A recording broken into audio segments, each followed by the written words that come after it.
నూతనంగా ఎన్నుకోబడ్డ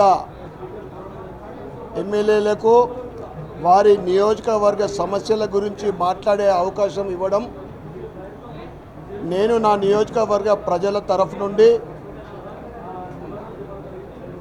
స్పీకర్ గారికి ధన్యవాదాలు చెప్తా ఉన్నాను. నిజామాబాద్ జిల్లా అంటే ఒకప్పుడు అన్నపూర్ణ, కానీ ఈరోజు జిల్లాతో పాటు అర్బన్ మొత్తం సమస్యల నిలయం. ముఖ్యంగా 2015లో మొదలుపెట్టిన ఈ బీఆర్ఎస్ ప్రభుత్వం టీఆర్ఎస్ ప్రభుత్వం డబుల్ బెడ్రూమ్ ఏదైతే ఉందో 9 సంవత్సరాలు గడిచినా కానీ ఒకటంటే ఒక్కటి ఇల్లు లబ్ధిదారులకు అందలేదు. ఈ కాంగ్రెస్ ప్రభుత్వము ప్రతి నియోజకవర్గానికి హౌసింగ్ 3500 ఇండ్లు శాంక్షన్ చేయడం జరిగింది. 9 సంవత్సరాల నుండి ఒక్క ఇల్లు కూడా ఎవరికి అందనందున నిజామాబాద్ అర్బన్కు 7000 ఇండ్లు శాంక్షన్ చేయాలని, అది కూడా ఫస్ట్ ఫేజ్లోనే రిలీజ్ చేయాలని నేను ప్రభుత్వాన్ని కోరడం జరిగింది.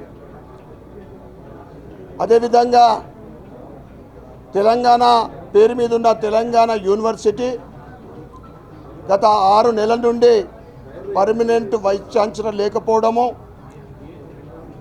800 మంది లేడీస్ ఉన్న అక్కడ ఒకటి హాస్టల్ ఉండడము, ఒక్కొక్క రూమ్లో 10 మంది లేడీస్ ఉండడం జరుగుతూ ఉంది.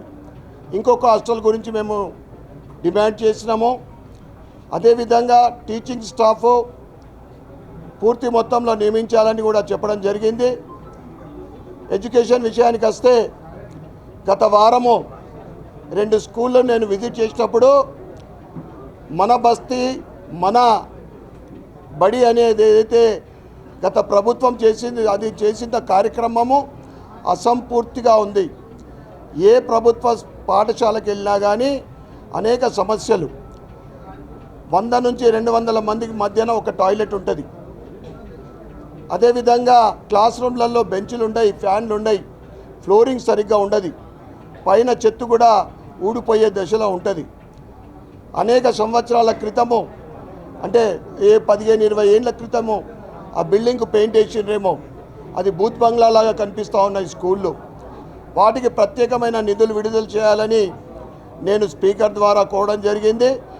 ఇప్పటి వరకు విద్యాశాఖ మంత్రిని కూడా కేటాయించడం జరగలేదు, దానికి మేము డిమాండ్ చేయడం జరిగింది. అదేవిధంగా హాస్పిటల్, అంటే పేదవాడికి కావలసిన మౌలిక సదుపాయాలలో విద్యా, వైద్యం, ఆవాస్, ఈ 3 కూడా నిజామాబాద్ అర్బన్లో ఘోరాతి ఘోరమైన పరిస్థితి. హాస్పిటల్ విషయానికి వస్తే అక్కడ సరి అయిన ఎక్విప్మెంట్స్ కానీ, కావలసిన డాక్టర్లు, అనేక డాక్టర్లు కానీ, స్టాఫ్ కానీ, నర్సులు కానీ ఇంకా ఖాళీగా ఉన్నాయి. వాటిని పూర్తిగా భర్తీ చేయాలని డిమాండ్ చేస్తూ అక్కడ ఎంఆర్ఐ, సిటీ స్కాను, ఇతర ఎక్విప్మెంట్స్ కూడా దానికి నిధులు విడుదల చేయాలని డిమాండ్ చేయడం జరిగింది. దాంతోపాటు అతి ముఖ్యమైన అంశం, ఈ కాంగ్రెస్ ప్రభుత్వము చిహ్నాల మార్పుకు, పేర్ల మార్పుకు అధిక ప్రాధాన్యత ఇస్తూ ఉంది, అధిక ఇంట్రెస్ట్ చూపెడతా ఉంది. అదేవిధంగా ఎప్పటి నుంచో డిమాండ్ ఉన్న ఈ హైదరాబాద్ని భాగ్యనగరంగా మార్చాలని, నిజామాబాద్ని ఇందూర్గా మార్చాలని, వరంగల్ని ఓరుగల్గా మార్చాలని, ఆదిలాబాద్ని ఏదిలాపురంగా మార్చాలని స్పీకర్ ద్వారా నేను ప్రభుత్వాన్ని డిమాండ్ చేయడం జరిగింది.